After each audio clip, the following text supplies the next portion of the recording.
नाज़रीन करام आदाब, आज के इस प्रोग्राम में आप तमाम का इस्तकबाल है।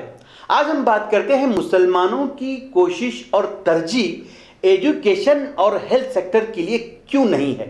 इस उन्वान पर हम बात करते हैं। एक दौर था जब यूरोप में, ये तकरीबन 1000 ईस्वी की बात होगी, सर दर्द को बदरूह को चिमटना कहा जाता था और इनको चर्च ले जाकर सर को ठोंका जाता। उस वक्त मुसलमान इराक में बैठे जदीद केमिस्ट्री और मेडिसिन की बुनियाद रख रहे थे। इब्न सीना की लिखी किताब अल कानून फी तिब को 1000 साल 21वीं सदी तक भी पढ़ा जाता रहा। जाबिर बिन हयान की किताब को केमिस्ट्री की बाइबल कहा जाता था। सल्फ्यूरिक एसिड इन्हीं की देन है। उस वक्त बगदाद इल्म का गहवारा कहलाता था। उसके बाद दौर ऐसा आया कि तालीम से दूरियां इख्तियार की गईं। जैसे कि हम जानते हैं कि भारत देश पर मुसलमान बादशाहों की हुकूमत सैकड़ों साल रही, पर इन बादशाहों ने सिर्फ तामीरात यानी बड़े बड़े इमारत बनाने पर ही काम किया। यह और बात है कि इन तामीरात की वजह से अवाम को रोजगार फराहम हुआ, लेकिन जिस दौर में इनकी हुकूमत रही वो दौर नई नई इजादात का दौर था। नई नई यूनिवर्सिटियां वजूद में आ रही थी, पर इस जानिब मुसलमान बादशाहों की तवज्जो बिल्कुल कम थी। बात अगर हम आज़ादी के बाद के दौर की भी करें तो तालीम और सेहत के शोबे में आज भी मुसलमानों की तवज्जो बिल्कुल कम है। आज भी मुसलमानों का माल इन शोबों में खर्च नहीं होता। ऐसा नहीं है कि इनके पास पैसा नहीं है, पैसा तो बहुत है, पर तरजीह कहीं और है। आज भी बहुत हद तक मुसलमानों का पैसा अपने अपने मसलक, मकतब फिक्र और अपनी जमात के प्रोग्रामों में होता है।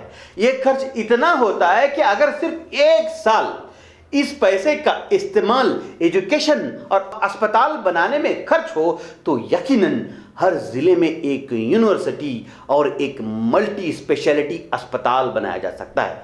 मैं नहीं कह रहा हूं कि मुसलमान अपने मसलकी प्रोग्रामों में खर्च ना करें, पर जितनी तवज्जो इन प्रोग्रामों पर होती है, अगर उतनी ही तवज्जो हेल्थ और तालीम के शोबों में हो तो यकीनन मुसलमानों का ही नहीं बल्कि पूरे देश का फायदा हो सकता है।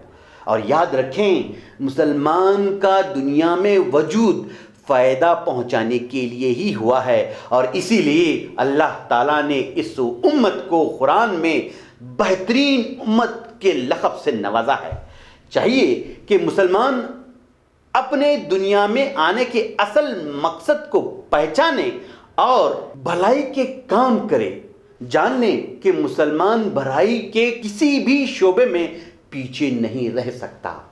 कुछ एक इदारे हैं जो कि तालीम और हेल्थ के शोबे में आज भी काम कर रहे हैं, पर कुछ तो सिर्फ अपने मुफाद के लिए ही इन शोबों में काम कर रहे हैं।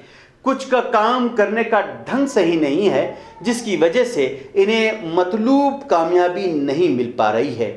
कुछ को अवाम का सही सपोर्ट नहीं मिल पा रहा है। ज़रूरी है कि प्रॉब्लम्स को ढूंढकर इस पर इस्लाह की जाए। अब ज़रूरत इस बात की है कि कौम के दानिशवरों को चाहिए कि अपने तरजीहात को बदलते हुए इन ज़रूरी शोबों के तरफ तवज्जो दें, इससे पहले कि और बुरा वक्त मुल्क व कौम के सामने आए। ऐसा नहीं है कि ये मुश्किल काम है। हमारे सामने सैकड़ों मिसालें हैं कि सिर्फ कुछ एक अफराद ने ठान लिया और बेहतरीन कारकर्दगी अंजाम दी। महाराष्ट्र के अक्कल कुआं और पुणे के आज़म कैंपस और कर्नाटका के अलमीन एजुकेशन सोसाइटी, जिसके बानी डॉक्टर मुमताज़ अहमद खां हैं, जिनको जदीद सर सैयद ऑफ कर्नाटका भी कहा जाता है, और इन जैसे कई कामयाब इदारों की मिसाल हमारे पास है। पुणे के पीए इनामदार साहब ने एजुकेशन फील्ड में एक सपना देखा और काम ऐसा किया कि आज वो जदीद सर सैयद अहमद खां ऑफ महाराष्ट्र के नाम से जाने जाते हैं। ایسی ڈھیروں مثالیں دیش میں موجود ہیں جن کو اس ویڈیو میں شامل کرنا مشکل ہے۔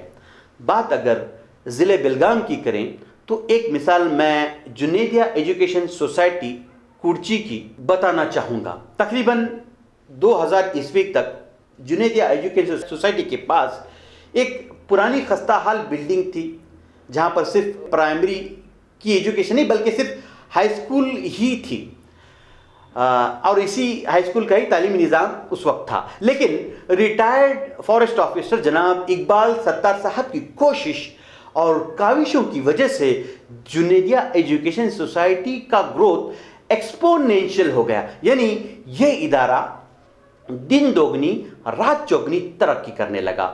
آج اس ادارے کے پاس بہترین بلڈنگ ہے، پرائمری سے ہائی اسکول تک کنڑا، انگلش اور اردو میڈیم کے الگ الگ اسکول ہیں، لڑکیوں کے لیے PUC اور ڈگری کالج وغیرہ وغیرہ موجود ہیں۔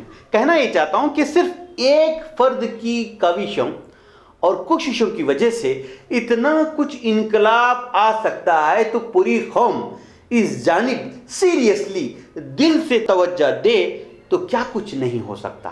ضرورت اس بات کی ہے کہ قوم وقت کی ضرورت کو محسوس کرتے ہوئے اور اپنی ترجیحات یعنی پریورٹیز کو بدلتے ہوئے پورے خلوص اور اخلاص کے ساتھ ایک دوسرے کی مدد لیتے ہوئے ہیلتھ اور ایجوکیشن شعبے میں کام کرے اور ملک و قوم کا مستقبل سنوارنے میں مدد کرے۔